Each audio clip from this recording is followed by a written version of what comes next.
जोहार दोस्तों, आप सबों का स्वागत है जेके स्टडी चैनल में।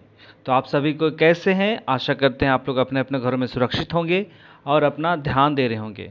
और आशा करते हैं जो मैं सेट लेके आप सबों के समक्ष ला रहा हूं वो भी आप लोगों को बहुत से ज़्यादा से ज़्यादा आप लोगों को लाभ पहुंचा रहा होगा, ये मैं उम्मीद करता हूं। और यही उम्मीद के साथ मैं अगले सेट को लेके मैं आपके समक्ष उपस्थित हुआ हूं।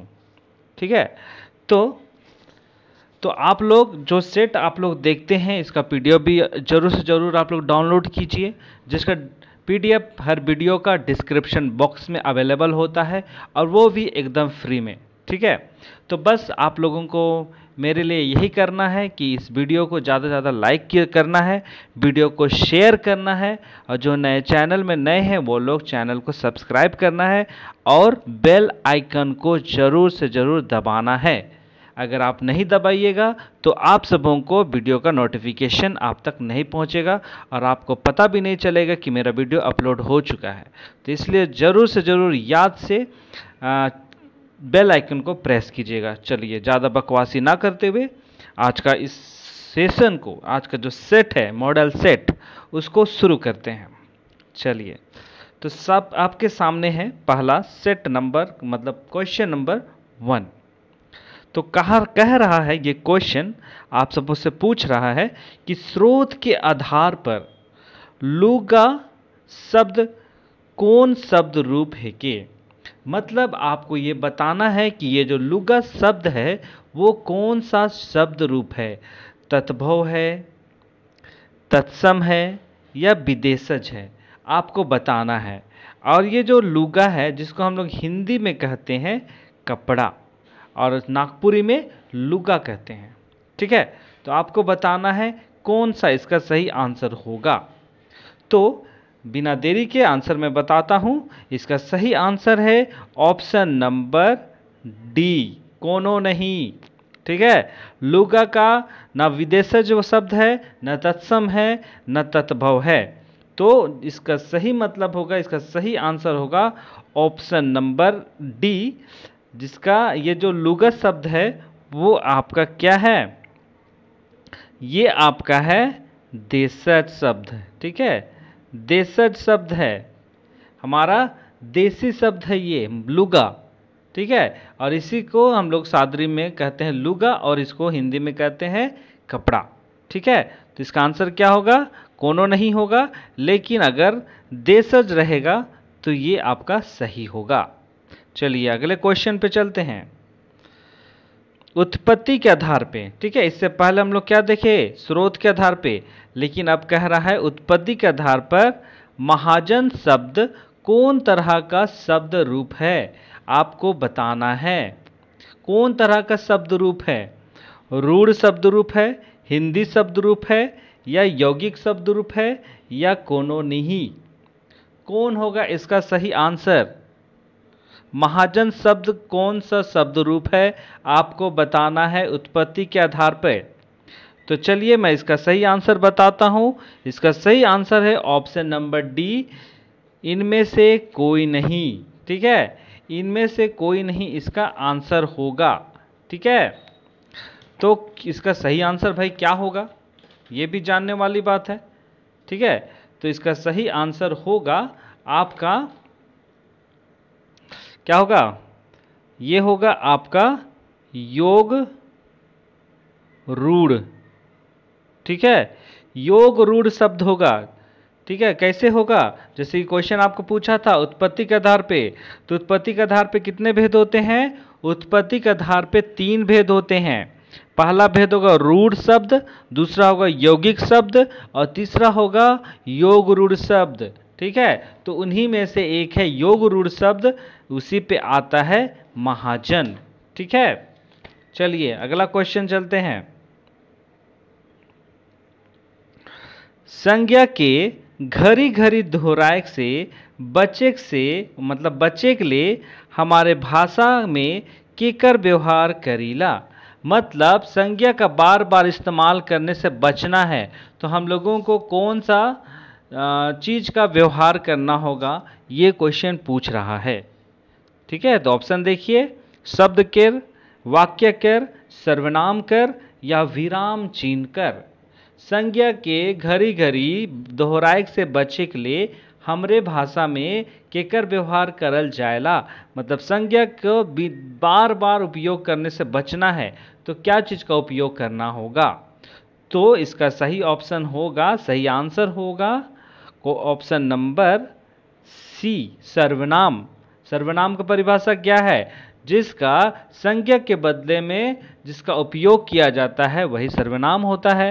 राम के बदले में क्या कहते हैं? राम जाता है, तो क्या कहेंगे? वह जाता है। वह क्या हो गया? सर्वनाम हो गया।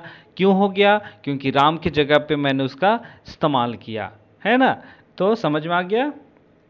चलिए अगला क्वेश्चन, ऑप्शन क्वेश्चन, हमरे मन, ठीक है, हमरे मन कौन सर्वनाम कर बहुवचन रूप है के। हमरे मन कौन सर्वनाम कर बहुवचन है के, आपको बताना है किसका बहुवचन है हमरे मन। तो है आदर्शसूचक, निजवाचक, उत्तम पुरुषवाचक, निश्चयवाचक। तो हमरे मन किसका सर्वनाम का बहुवचन रूप है? तो इसका सही आंसर है ऑप्शन नंबर सी, उत्तम पुरुषवाचक। हमरे मन का इस्तेमाल सादरी में, नागपुरी में कब किया जाता है? मतलब जब हम लोग, मतलब मेरे साथ में और 3-4 लोग रहेंगे तो हमरे मन कहलाएगा, ठीक है। अगर मैं अकेला रहता तो मैं या हम का इस्तेमाल होता, लेकिन मेरे साथ 3-4 लोग हैं इसलिए हमरे मन का बहु इस्तेमाल हो रहा है और ये बहुवचन का निर्माण हो रहा है। चलिए अगला क्वेश्चन, मोके आइज कॉलेज जायक आहे। मोके आइज कॉलेज जायक आहे, तो वाक्य में सर्वनामिक पद का है के? हम इनके बताए थे कौन सर्वनामिक पद है के? मोके आइज कॉलेज जायक कौन है के? तो सर्वनामिक पद है के हिया ऑप्शन नंबर ई ए, ठीक है। मोके मतलब यहाँ पे सर्वनाम संज्ञा के बदले में ये शब्द का उपयोग किया गया है, ठीक है, इसलिए ये सर्वनामिक पद होगा।